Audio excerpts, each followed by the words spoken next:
Volume and mass. Next. Ba, lumipad pa. Oh. Triangle is a shape.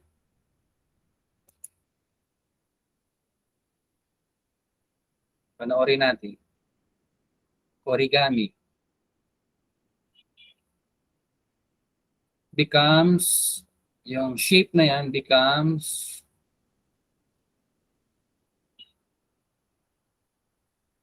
tetrahedron. Yun, meron depth. 3-dimensional na. Hindi yan pyramid, tetrahedron. Pyramid, 4 na side yung base niya. Yan, 3 rin. Next slide. Ito, shape. Ay, sorry. Play na lang pala ito, play.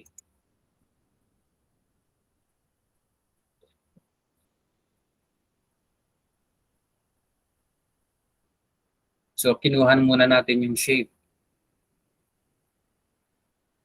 Shape is 2D. No?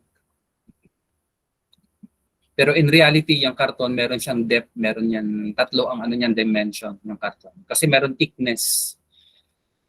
So pag, ayan 3D na. Form na yon pag 3D. Next slide. Uy, next slide. Ako rin na pumipindot. Ano to? Geometrical form. Hindi na to shape. Form. Although sa monitor natin, syempre wala naman yan lalim, walang depth. So 2D yan. Pero in reality, pag kita naman natin metal yan, so ano yan? Form. 3-dimensional form. Go, play. Dati kasi nag-automatic play ito.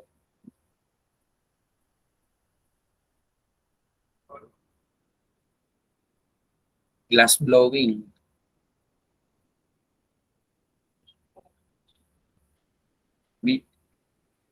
Yung kaninang sphere, gagawa niya ng another form.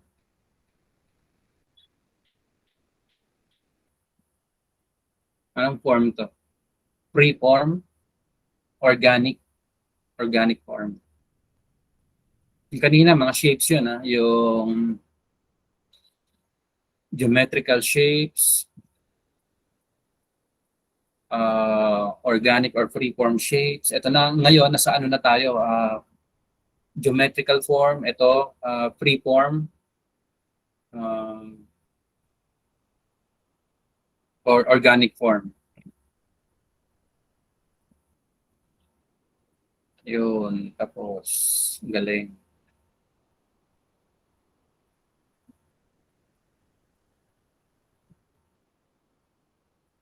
From sphere, naging organic. And form. So, dalawang klase ng form. Play. Yan.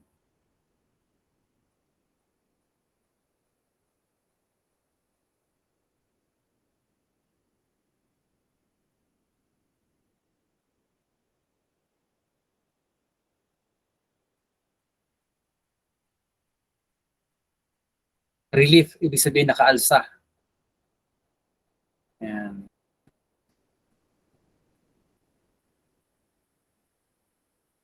So, yun ang relief. Ibig sabihin yan, front and side lang, walang back. Another klase ng form, in the round. Ito yung merong likuran. Pwede kang umikot. Pwede mong ikutan.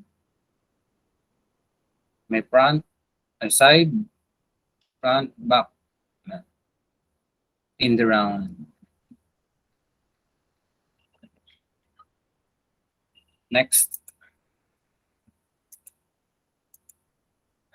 Another klase ng relief. Ito yung Roman, ano pa to eh?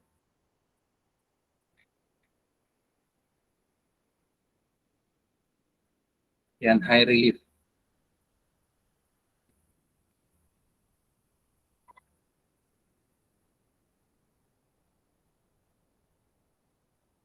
So, pag sculptor ka, pwede ka mag-start muna sa relief. Pag hindi mo pa kaya yung freestanding, yan. Yung kakaya yung nakatayo ng mag-isa.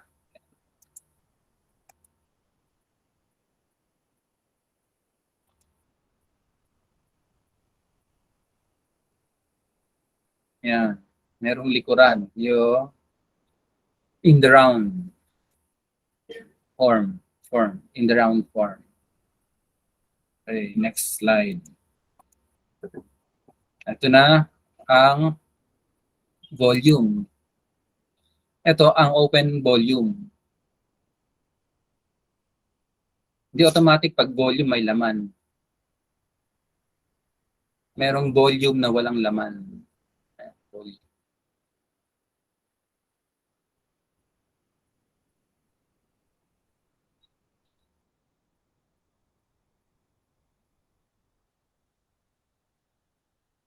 Ito naman, closed volume.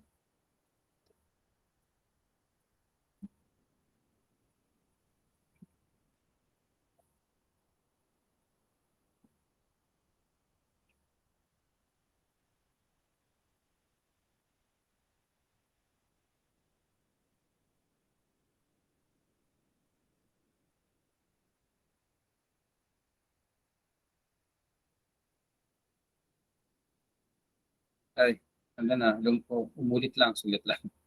Next slide. Yung transition pa yan. Ito, ano to? Open volume to.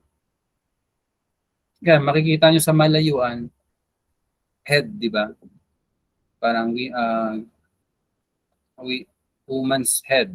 Next. Pero sa malapitan, another heads. Yan.